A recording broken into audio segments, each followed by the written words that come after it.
وزارت خزانہ نے عوام کو بڑی خوشخبری سنا دی۔ وزیر مملکت برائے خزانہ عائشہ گوس پاشا نے کہا ہے کہ معاشی محاذ پر ایک پریشانی ضرور ہے، تاہم ڈیفالٹ کا خطرہ نہیں۔ IMF سے آن لائن مذاکرات جاری ہے، امید ہے نہیں کہ جلد ہی مل جائے گی۔ خزانہ کمیٹی اجلاس کے بعد صحافیوں سے بات کرتے ہوئے انہوں نے کہا کہ پروگرام ہر صورت مکمل کریں گے۔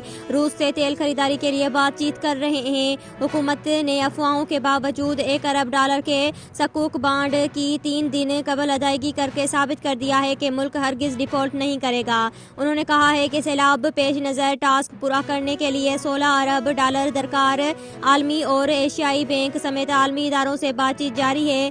ہمارے پاس وسائل موجود ہیں، قرضے بر وقت واپس کریں گے۔ سیلاب اور سیاسی مشکلات کے باوجود حکومت IMF کا قرض پروگرام ہر صورت میں مکمل کرے گی۔ ہمیں اقتدار ملا تو پاکستان کو ڈیفالٹ کے خطرات لاحق تھے، مشکل فیصلے کر کے ملک کو ڈیفالٹ سے بچا لیا۔